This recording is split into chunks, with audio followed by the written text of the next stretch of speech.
Si vous êtes nouveau sur la chaîne, n'oubliez pas de vous abonner et d'activer la cloche de notification. On commence.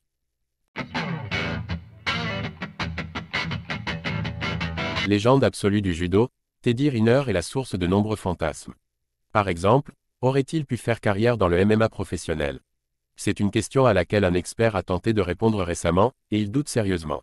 Contrairement à la boxe, qui nécessite une technique irréprochable pour atteindre le très haut niveau, à quelques exceptions près comme Deontay Wilder, le MMA est beaucoup plus permissif, notamment dans les catégories les plus lourdes.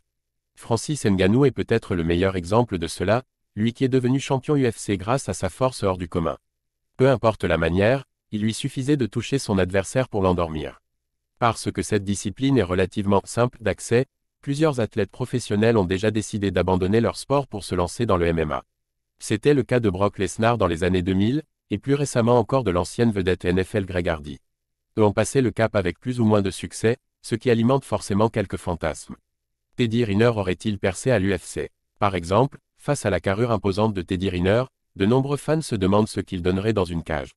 Son talent de judoka lui donnerait un avantage certain dans les phases de grappling, et ses 2,04 mètres feraient de lui un monstre d'allonge. C'est un sujet sur lequel Clément Marcoux s'est penché sur sa chaîne YouTube, avec son expertise habituelle. Pour lui, difficile de se projeter. Alors déjà, je ne pense pas que Teddy Riner passera au MMA aujourd'hui à son âge.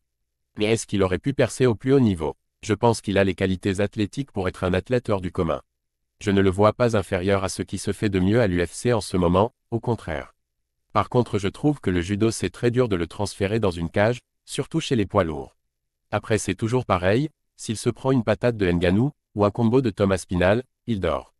Tu ne vas t'en rappeler que le lendemain de ce qui est arrivé. Je pense que Teddy aurait pu être un excellent combattant de MMA sur le plan athlétique, mais je ne sais pas s'il aurait eu un bon apprentissage au niveau du sol. Des fois des gars n'arrivent pas à transférer leurs qualités. Sur le plan athlétique, Teddy Riner n'aurait eu aucun mal à se convertir en combattant de MMA. Il est costaud, immense, mais aussi très explosif et puissant. Un combo dont rêvent de nombreuses vedettes à l'UFC. La seule question qui se pose est donc de savoir s'il aurait pu appliquer son judo dans la cage, contre des adversaires capables de sortir du corps à corps et de frapper. Teddy Riner a un corps exceptionnel fait pour le sport de très haut niveau, alors sur le plan purement physique, il ne fait aucun doute qu'il aurait été un très bon combattant MMA. En revanche, niveau frappe et sol, le doute existe.